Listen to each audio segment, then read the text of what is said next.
I caught my fiancé kissing my sister, and a week later he breaks up with me right before the wedding, and guys, he's going after my sister now, but he just doesn't understand. It doesn't matter how pretty somebody is, she's absolutely insane.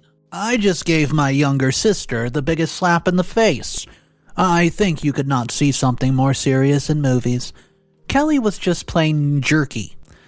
Courting my boyfriend whom I've been dating for several years, and we even had plans to get married. But people, before you start judging me, I'll tell you a little about the background of our history. So you don't think that I did what I did out of blue.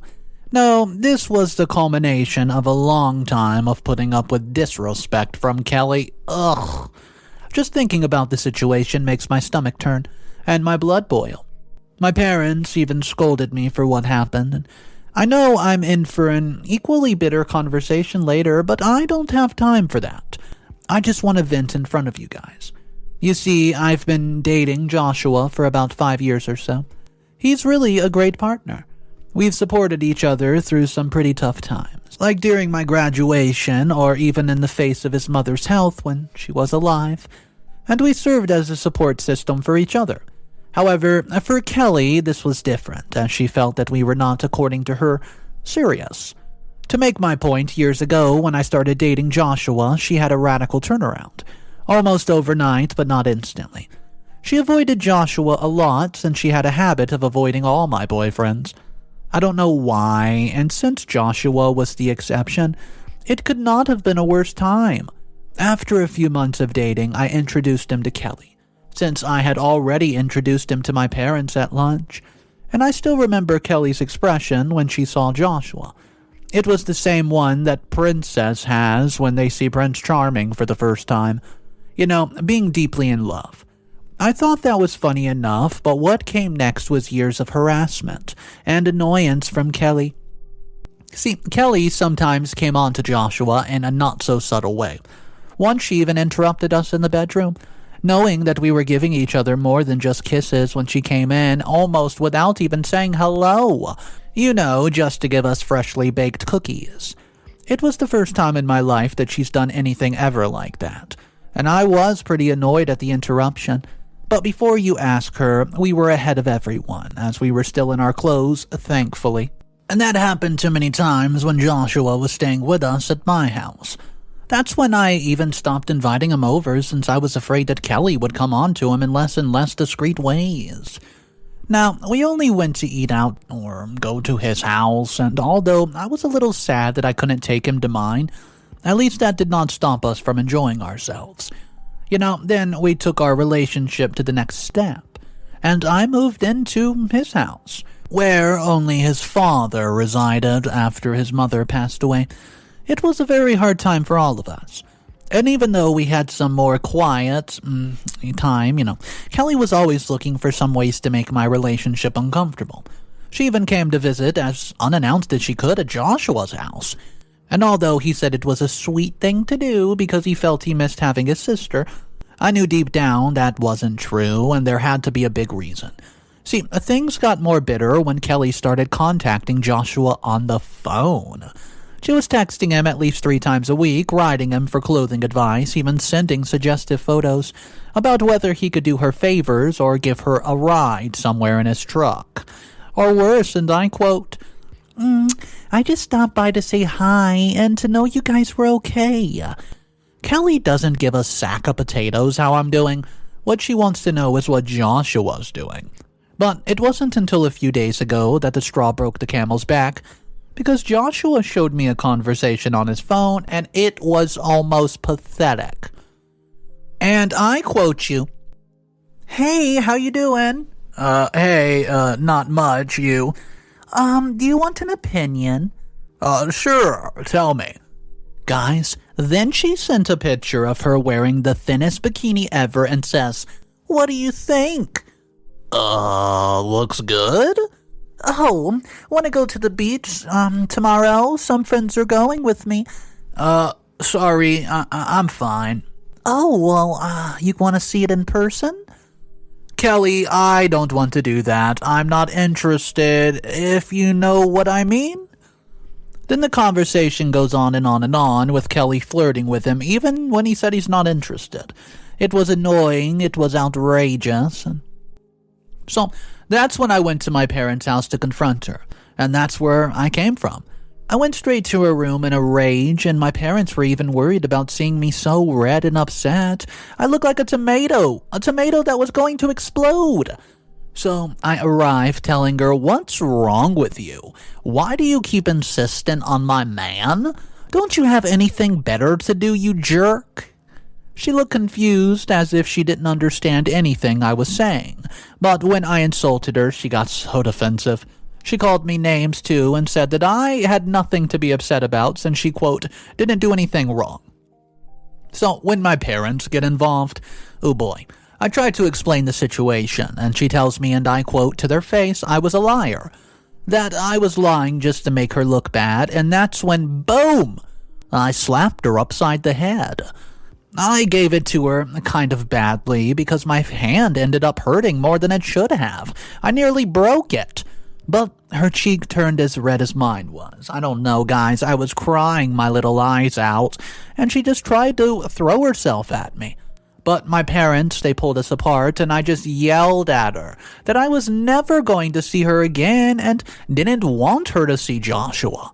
Well, she starts saying, "Yeah, sure, whatever you say," in a very sarcastic and haughty way. I thought of a sequel. So I left there and came all the way here to write. And to be honest, I was going to write on this platform ages ago, talking precisely about the same conflict, but I always put it off until the moment when I can't anymore. And you know what? This is what happens. I've reached my limit, and I do not expect an apology from her. But keep in mind that she will no longer see her dear brother-in-law. If she wants her own Joshua so badly, let herself date other guys then. There are more fish in the water, aren't there? I mean, maybe she's just doing it to annoy me. But if there are genuine feelings here, it gets more complicated. I'll write to you guys later to tell you what happened with Kelly and if she was finally ending all this obsession with my boyfriend. What's up, everybody? Mr. Reddito here. I hope you're having an amazing day. So the first update does not come out till 5 months later, and oh boy, are things about to see a different direction. Guys, if you're not subscribed to the channel, just know only about 21% of viewers right now watching this video on average are subscribed. Guys, if you enjoy these, just take a second to hit that button. Thank you so much for that, and let's see what's going on with these two sisters. Update number 1, 5 months later. I know that many of you in the comments are going to criticize me a lot for everything I've said and what has happened in the previous note. But I want you to understand that what happened made me understand that my redemption exists in one way or the other. I talked to Kelly thanks to my parents, who arranged one of these surprise meetings for us, just to make the passes. Something that surprised me is that Kelly herself agreed, and when we met, she stood up in front of me saying that she was sorry for making advances with Joshua, and that from now on she was going to be less intense about it. I mean, it's been a little less than half a year since the slapping thing happened, so I feel like this kind of thing was also going to be happening sooner or later. After all, she is my younger sister, and we all commit these reckless acts when we're at a certain age. What matters is that she's learned from it all and managed to apologize honestly. And let me tell you, she seriously looked very sorry. More than I could have ever imagined, and sometimes I can look like a rude person. Yeah, very rarely, but when a woman starts crying in front of me, I became a sea of tears. So what else can I tell you? Reconciliation between sisters, and we left it at that. At least until I was talking to Joshua, and something I forgot to tell you is that we've already started the preparation for the wedding, which will begin in a month or so, and, well, I know it's too soon, but it's because the money for the wedding has to be spent right now. Otherwise, we might use it for something else, and it's very possible, because I know us, and we're just a thread away from going on a trip ignoring the wedding. And no, we want a nice wedding with several friends. Well, a band, a dream reception, and ceremony in the biggest church in town. I know, it's all a bit over the top, but hey, you only get married once, right? Oh, well, please don't answer that. Oh, and getting back to the Kelly thing, I feel like we've been doing so well that I've been considering making her a bridesmaid, since I know she's always liked that kind of thing, and maybe giving her a nice gesture after all this time would help our relationship. Well, since then, we've been organizing the wedding, making the rooms, and making the food, since it's very important to me. Joshua is busy with something else, and that is fighting with me. But don't get me wrong, we fight because he wants to throw a bachelor party, not only for him but for me too. See, that we both throw a party like this before the wedding, I'm talking a week before, so we can enjoy ourselves and have one last hoorah before making it official. At first, I refused, but he was, very insistent and managed to talk me into one little thing or the other. If I didn't know any better, I would think that he was more obsessed with that than the wedding itself. Anyways, my life is on the rocks, but at least I can take advantage of my free time to escape from this world, just by writing you guys a little bit. Okay, so for that and to update you with the latest in my life, I don't know if anybody who lives near or in my city is reading me, but if so, the wedding will be at the end of the next month. If you happen to see publicity for the event, come on, the day of the celebration, and comment that you came after reading my story. Maybe security will know what to do and let you in. We're together and everything. Update number 2. First, I do apologize if I write something a little erratic. It's just, the last few days I haven't been feeling very well. Yeah, I feel like my life has gone down the drain. Epically. Joshua, the man who loved me, the man who cared for me, the man who protected me and whom I supported, and adored for years, ended up stabbing me in the back to give me the worst possible scenario. From the beginning, we started to make the preparations for the wedding and everything was normal. The family helped, our friends helped, and we had finalized everything in church and the reception hall, and we had already paid for some things, most of them at least. It was then that I had the brilliant idea of accepting Joshua's request to have a bachelor party for each of us, being a blowout that would involve all of our friends and younger family members. We were going to do it at one of my friend's house, part of the bridesmaids too, and there was music, booze, and a million games that everybody could enjoy that night. I feel like it was one of the longest nights of my life, and because of my friends, I ended up getting so drunk that even almost a week later, I still get twinges in my head every time I try to remember the incident. I'm very sorry how serious I am. I just can't think about it too much because otherwise, headache.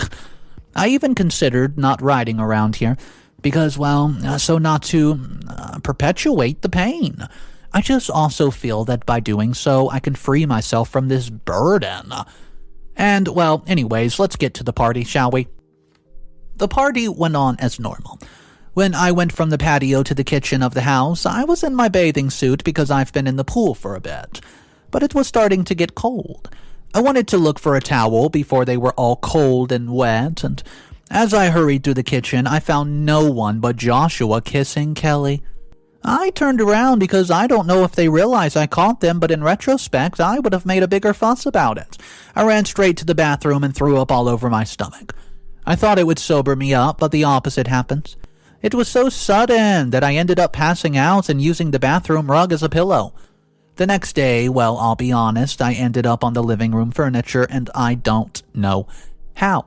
And there was a moment where everything was blurry, shadows and murmurs around me. Then I moved on to the furniture in my own house, and by all accounts I was a bit irritable, wanting to repel anybody who came near me. The only thing I remember is getting up because nobody was around to give me a glass of water.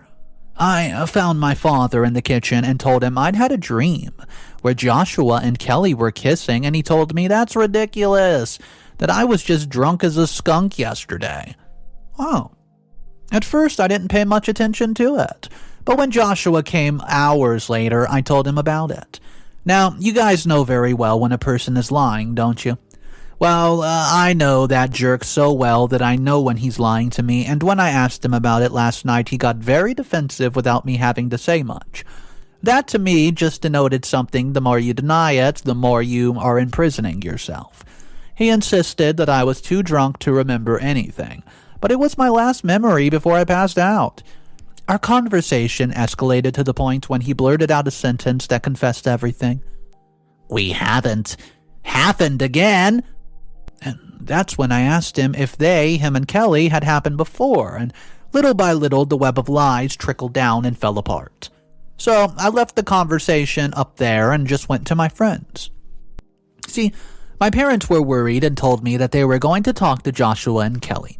As crazy as it sounds to say, the truth is that I had no further contact with them for a week, which I call the worst week of my life. I stayed at a friend's place all week asking for a vacation from work that I built up. But I was a human wreck, as I did not go out, did not change my clothes, did not talk to anyone, and after a week of many tears and nobody coming to comfort me, I received a notice from Joshua saying that we need to talk. Well, I received it on the very day that he and I were getting married. Talk about bad timing, am I right? So, when we got home, I saw him on the kitchen table. Our parents, who were not very happy with him, left us alone. I'd never heard from Kelly during this whole time, and if it had been up to me, I would have wished that he had never come back to the house with us. Joshua apologized to me and admitted the worst. He's been cheating on me with Kelly for a while. More specifically, 2 days after the slapping affair. He started with a pretty crazy story, saying it was all true to begin with, telling me that he did not want to move forward with Kelly, but she was very insistent, and after talking to each other, they realized they, quote, had too much in common, more than he and I ever had. Excuse me? That's what you tell your fiancé on her wedding day? I didn't see Joshua. I saw a watermelon-headed man begging to be blown up. When I finished telling me everything, he told me that he was sorry. But he didn't think that he could go through with the relationship a day more. In the end, he broke up with me, only to get the hell out of the house with his stuff without another word. Guys, it's safe to say I was in shock. Here I am, right? A week later, finding out that in just a few hours it'll be my sister's wedding, just a block away from where we were originally going to get married. I don't understand how sick these two have to be to do that. They have no respect for me, and clearly no respect for anyone else, since my friends, afraid of what I might say, told me that they were not even invited. It would then be too private of a celebration, and I found out because Kelly put it in her stories. How two people can develop such a great bond in just a little time is beyond me, especially since it was a carnal relationship based on disrespect. But I'll not stand idly by. I'm writing this before I leave for the celebration. I'll wait for the wedding to take place before showing up at the reception to start making a fuss. At this point, I care very little about what is said about me. It can't get any worse than that idiot who left me or the backstabber who stole her own sister's husband? Update number 3. I came to you with the juiciest of juiciest gossip in the world, and I hope you enjoyed it as much as I do, but I'm still shaking with excitement as I was tempted to write this yesterday. But I was tired and wanted to rest after the party. Although I never knew how it ended, well, as I told you in the previous update, the wedding took place in the church next door, and instead of the place that we had originally chosen, they went to some sort of party hall a block away from the church, leaving on foot. There were very few guests since the celebration was originally mine, and very few people were going to support the mess that they decided to make. It was mostly Kelly's friends, who knew little about Joshua. What's more, our parents didn't even go. I think that Joshua's dad was half obliged because he preferred me. But whatever, the point is that there were people who decided to be present at that terrible event. I don't understand how they, knowing the context that surrounded the wedding, never complained, asked or questioned about what was happening. For them, I think it was just an excuse for free food and dancing in a fancy dress for a night. The ceremony went completely normal in the church, although it was very unclimactic. And I was told that Joshua's vows were very terse, mostly because the ones that they had were dedicated precisely to me. It wasn't until the reception that I made my presence known. Since there was no one guarding the entrance, it was my chance to sneak into celebration. The decor was simple, and I knew why. So I ignored the whole thing and sat at one of the tables, listening to music and pretending to be in the mood. If anybody wanted to crash the celebration, this was their chance. One guy, Kelly, even started attempting to flirt with me. But he was so drunk he didn't even notice when we switched tables. I was praying that none of his friends who did know me were there besides me to rat me out. The evening went on until it was time for the toast. I know Joshua's dad was uncomfortable because it was just a bunch of excited little guys talking away about the mysticism of the celebration. So, the toasts were, well, let's just say that one of them talked about how much he was doing with cryptocurrencies. And it was so incredibly lame that at one point I even felt that I should leave the place and abandon my plan. Anywho, when they were almost done talking by this time, I was trying to keep my composure as I was shaking so much, either from excitement, from anger, or from nerves. I got up from my seat and headed towards the stage where the band was playing. Few people realized what I was doing and who I was exactly. By the time they were about to do something about it, it was too late. I already had that microphone in my hand, and those who didn't know me thought it was just another toast. My speech was blunt, saying how happy I was that my fiancé and sister have found such love together.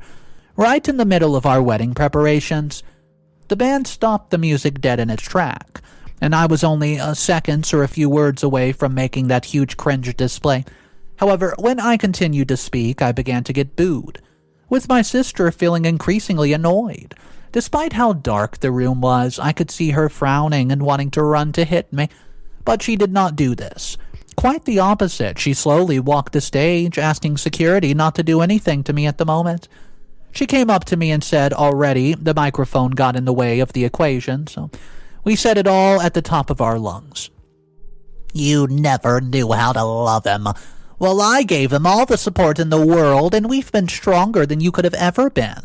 We will have a more extensive future and fortune, and you're only jealous that in the end love won. And I'll be the wife of your fiancé whom you pretended to love for money."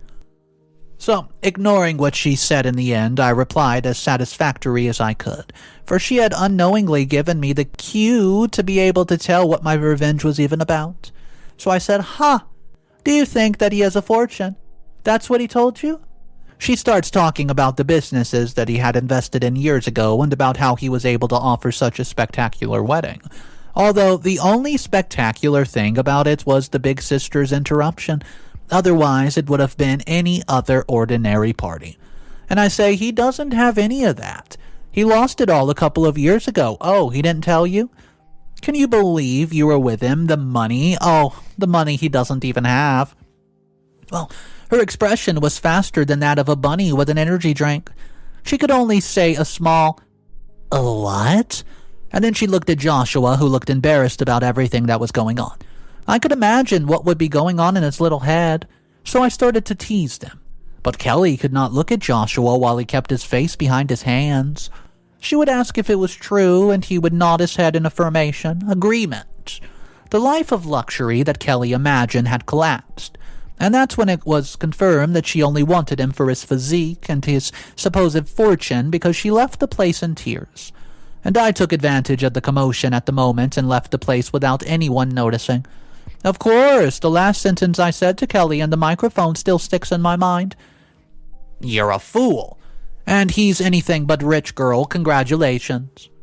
I returned home in a taxi because after the whole fiasco I went to the bar, where I had a few beers to forget the bad drink. I felt obliterated, and in short, I liked being in my position better than Kelly's at the moment. When I got home, I fell asleep like a rock. At the beginning of this update, I was still a little groggy from sleep, but I've been able to come to my senses a little more, and in what a way, because now it's my turn to find out how all of this concluded. I'll bring you another update later, maybe tomorrow. Update number 4, less than a week later. Hey, sorry for taking a little longer than expected. It's just that so many things have happened, each one more pathetic than the last.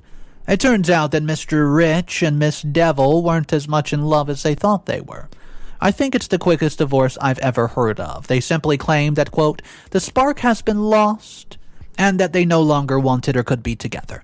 However, everybody knows the real reason, his vanity, wanting her only for her looks, and her filthy interest in the supposed money he could offer.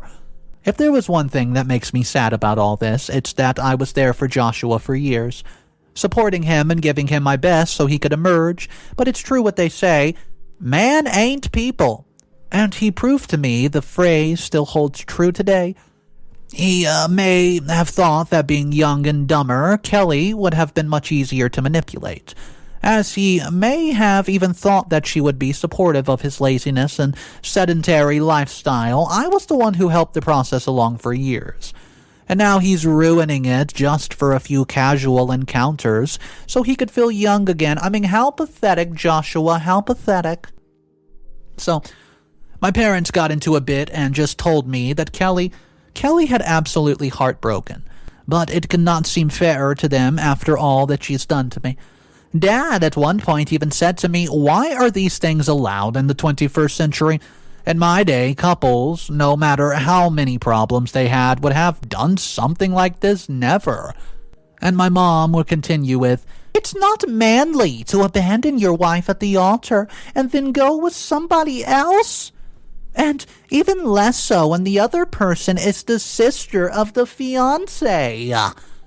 Perhaps forgetting who it was about in the meadows. The only thing I really regret is the fact that I could not find a decent recording of my speech during the wedding. Yeah, I mean, it greatly upsets me, because it's missing the opportunity to relive one of my best moments. But hey, I guess I'll keep the experience in case I ever consider getting married again at some point. So, I doubt that'll happen, but don't lose faith, right? Of course, next time I will only introduce him to my parents once the wedding is over.